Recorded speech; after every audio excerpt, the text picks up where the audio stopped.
Vegeta stared in utter disbelief. Standing right before him was his father, King Vegeta. His memories may have been crazy, but he was able to immediately recognize this man. He couldn't even remember the last time he had seen him alive. The king states that he has no need for a disappointment such as him to remind him of his own failures. He stretched out his hand and ordered his soldiers to execute the prince. The Saiyan soldiers immediately charged towards Vegeta as he braced himself. These Saiyans were elites and the personal guard of the king, but they stood no chance against the prince. After all the battles and training he'd gone through over the years, Vegeta has long since surpassed these Saiyans' preconceived notions of power. Vegeta opened his ki and blasted his foes. King Vegeta retorted that this was simply the beginning of his torment. He waved his hand again, and the soldiers stood back up. However, they started to change. Vegeta was shocked to see the soldiers move. He was sure he had killed them. Their skin was bubbling and peeling off. Some of them started to contort and develop wings. These soldiers were transforming into different creatures. Vegeta saw rotten bug people, necronic Namekians, and even an undead Pui Pui. He recognized the other ones as well. Nappa, Zarbon, the Ginyu Force, these were people that he had killed over the course of his life.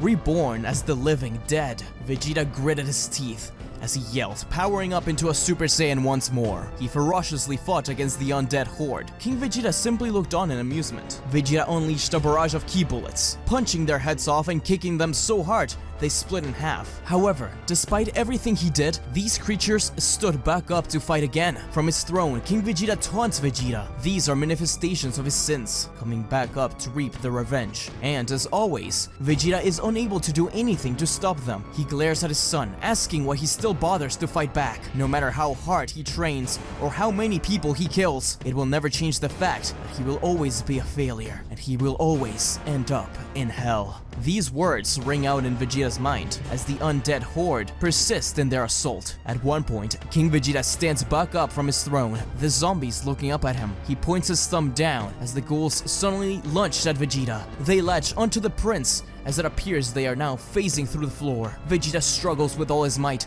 expanding his ki, punching, kicking, and screaming. He flails around in a desperate attempt to escape. King Vegeta declares that he, his son, is a lost cause. Just like himself, just like their entire race. There was never any hope for any of them. He will now be trapped here in his own personal hell with the souls of his victims torturing him forever. Even as his body is being dragged deeper and deeper into hell, Vegeta persists in resistance, but only his head remained above the ground, as numerous decaying hands grab his face, forcing him to go deeper into darkness. King Vegeta tells Vegeta, as he is nearly submerged into the floor, that he will suffer knowing that no one cared about him, that he was always alone and will remain alone.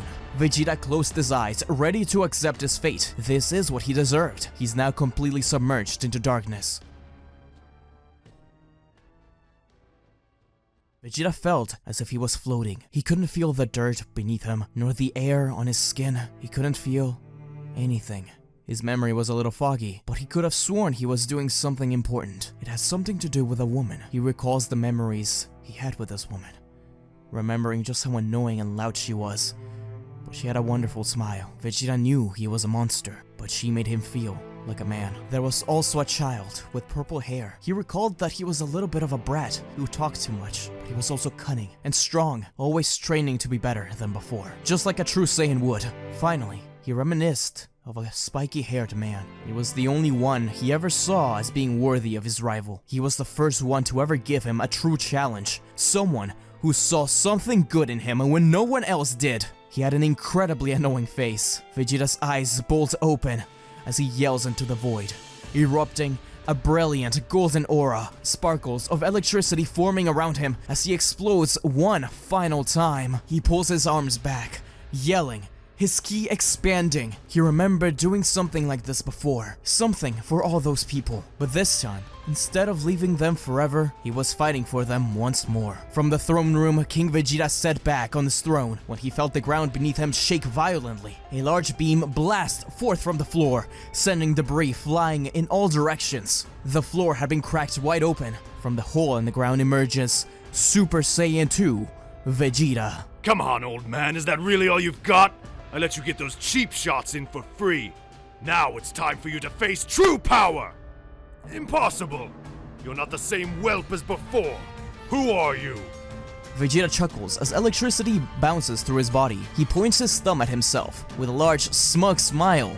I am Super Vegeta! Suddenly, in a single movement, Vegeta appeared before his father. He fires a ki blast that single-handedly annihilates his father and the throne behind him. Vegeta powers down, smiling as he looks through the hole made at the wall. He smiles as he turns around, saying that he knew he didn't get rid of him just yet. Yet, he's fine with that, since this means they'll now have a proper battle. Standing before him was an irked King Vegeta. Father and son clash. It's clear to Vegeta that, despite outclassing his father in every regard during life, he was now more powerful in death. Perhaps this had something to do with it being Vegeta's personal hell. Not only that, it seemed that King Vegeta was slowly getting stronger and stronger as they fought. Nevertheless, Vegeta refused to falter. This was more than a battle of strength. This was a battle to prove, once and for all, that his past would no longer define him. Eventually, King Vegeta is able to land a surprise punch at the prince's gut. He clenched his fist and slams it across the back of Vegeta's head, propelling him through the crater in the middle of the throne room.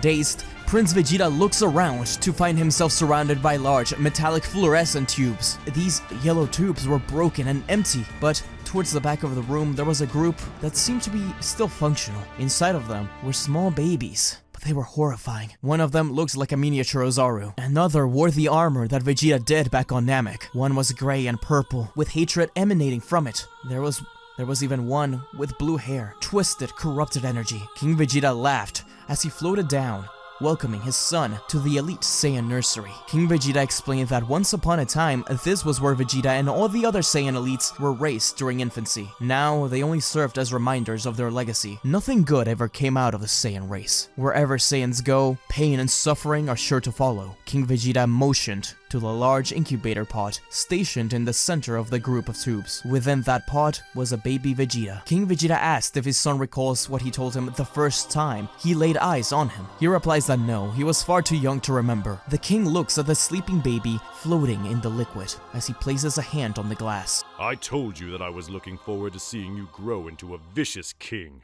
I didn't live long enough to see it, but my hopes came true. Look closer and see for yourself who you truly are.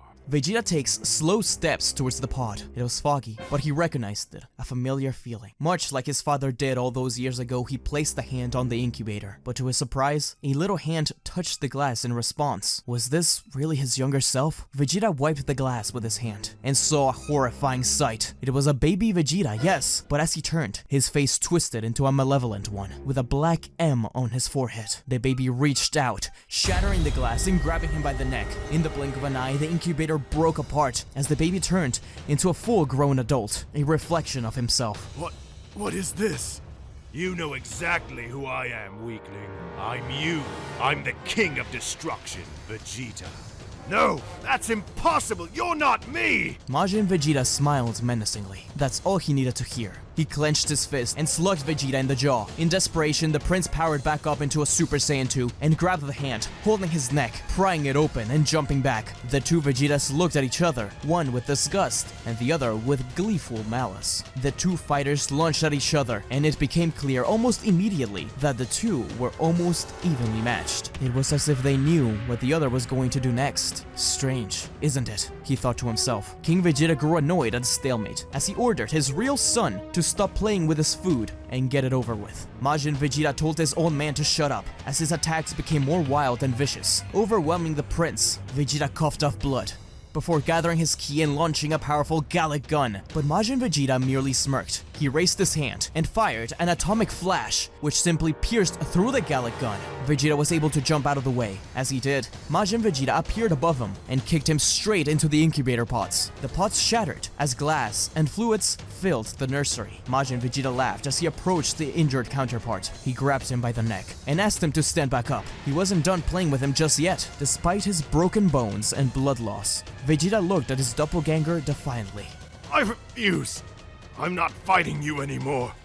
What? Majin Vegeta was in disbelief. He punched Vegeta repeatedly in the stomach, telling him to stop saying such nonsense and fight him. He even slammed him across the wall and slapped him in the face. But despite all this, Vegeta refused to fight. Majin Vegeta yelled at him, demanding to know why he doesn't want to fight. Even King Vegeta's curious. Vegeta merely looks at him and tells him that he doesn't have anything to prove to him. Vegeta reflects on his past. Everything was clear to him now. He was a brutal fighter who was used to dominating everything in his path until he came upon a backwater planet called Earth. And then he lost, and he never forgot that pain. He trained hard, with a singular goal to defeat Kakarot. However, as time went on, he started to enjoy his time on Earth, and even built a family. He was scared that his time on Earth had made him soft, so he sold his soul to Babidi. He went back to how he used to be, and this mistake nearly cost him the lives of everyone that he ever cared about. He regrets his actions, but he can't deny them anymore. He had caused so much unimaginable pain to countless lives, and this would follow him forever. But the pain will never end unless he learns to accept his past. Vegeta looks at the King of Darkness with an expression of sadness and remorse. I see it now. You're me, and I'm you. I'm sorry. I forgive you. Majin Vegeta's face turns from a shocked expression into a smile. Not a malicious smile, but a soft one. And just like that, he vanished. King Vegeta sweats as his son slowly makes his way towards him. The castle was starting to crumble. The previous match between the two Vegetas had caused intense damage to it, and it was collapsing. Despite this, and his many injuries, Vegeta stands tall as he faces his father. He announces to his father that yes, he was a warrior, a conqueror, a monster, a failure. But he was also a father. He was a protector. He was a friend. This is who he is. Vegeta, proud prince of the mighty Saiyan race and defender of Earth. This was something no one could take away from him. Not Babidi, not Frieza, not even him. King Vegeta curses at Vegeta, telling him that he'll never believe that his son can change. Vegeta responds by telling his father that he'll just beat the truth into him and force him to believe it. The two royals clash one more time, as it's abundantly clear that the younger Vegeta is out of the Elders League. Vegeta had reasserted his power. In a final act of desperation, King Vegeta charges up his ultimate technique, while Prince Vegeta does the same. They unleash their massive ki attacks, as Vegeta's final flash consumes his father's Orga Blast. The resulting beam struggle causes the nursery and the rest of the castle to be reduced to ashes. As the dust clears, Vegeta approaches his father, who was laying on his back, panting. What are you waiting for? Finish me off! Let's get this over with. No, I don't think I will.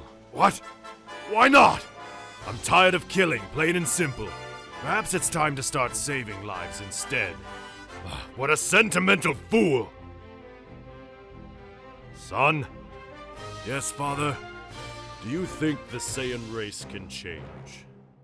It already has, old man. Perhaps that might not be a bad thing. Their surroundings start to be engulfed by a white light. As Vegeta looks around in panic, he makes eye contact with his father. For the first time, King Vegeta smiles warmly at him. Vegeta's surroundings turn into that of hell, just regular hell, not his personal one. King Vegeta is standing there, in front of the bloody pond, with a hand up, saying goodbye to his son. Before Vegeta can say anything else, all the Oni, the bloody pond, the bench, the white puffy spirits, and his father fade away. Vegeta wonders out loud if it was all a dream, and the shrill voice responds, "Doesn't matter?" Well, he is transported into a new area, an office, with a giant desk, and a man that looked familiar. Yeah, he had been here before. That was King Yemma. He was very confused, but a small witch appeared in front of him. Fortune teller Baba barks at Vegeta, asking why it took him so long for him to answer her summoning. Vegeta tries to respond, but Baba stops him once more, explaining why she's there. She's willing to offer Vegeta one last chance to help out Earth, and fix the mess that he caused. Vegeta turns around to look at the spot where his father was a second ago. He clenches his fist and smiles, pointing his thumb at himself, saying that Majin Buu better watch out. He is the Prince of all Saiyans, and no one will ever beat him again. Thank you so much for watching, guys. This was a super fun video to make, but I cannot take the full credit for this one. This was largely written by our good friend, Professor Chimp. We were gonna make it a series, just like What If Goku Met Bardock in Hell, but we decided against it, because this sort of character analysis of Vegeta through this story seemed a little more appropriate, and seeing what Vegeta was up to in Hell, while everybody else was fighting Majin Buu, seemed like a pretty cool concept. So be sure to follow Professor Chimp on Twitter, and subscribe to his channel, which I will leave in the description below. Also, another piece of the puzzle was, of course, Rajmain, the editor. He put a lot of himself into this video. Some stuff we didn't even think about. All the transitions with the screen crackles and the monstrous versions of the Saiyans, stuff like that, he put a lot of work into this video and it really showed. Finally, of course, I gotta give a shout out to my good friend Josh from Dragon Ball University. They recently reached 10,000 subscribers a couple of months ago, so be sure to check them out and subscribe to him. He is my most prominent voice actor in this channel, and he's incredible. He voiced literally every character in this, as well as the opening narrator. If you enjoyed this video and want to see more, be sure to hit that like button and subscribe, as well as hitting the bell button so you never miss out on more content. I gotta give a huge shout out and thank you to the Super Saiyan God and Super Saiyan Legend members of the channel: Neil Whitcomb, Phil J. Akir, Eric Dragon, Sacred Saiyan, Pizza Hut Kitman, Orlando Castellano, Hannah Rowan, Sith Lord, Sir Justice, Midnight Combatant, The Real Samuel Randall, and Zachary Croy. Without you guys, this channel would not stay afloat. I'm still trying to figure out what membership perks would be good. A lot of people have told me to maybe do a voice call on Discord every first Saturday of the month or something like that for the top members, where we can discuss what ifs or life or whatever the hell else. So I may do that. Next week, we're gonna have the Majin Buu saga for What If Bardock's squad survived. It is one of the last arcs in that series, and it's a very long one, so it will be divided in 2 parts. I hope you guys enjoy it and look forward to it. Anyways, be sure to follow me on Twitter at ShareYourEnergy. That is the best way to contact me if you want to suggest any what ifs or just chat. Anyways, guys, until we meet again. See ya! Don't forget to like, comment, and subscribe to SmugStick, unless you want to be destroyed. Lord Beerus, that's hardly fair. But also, don't forget to click the bell icon to get notified when he uploads new videos.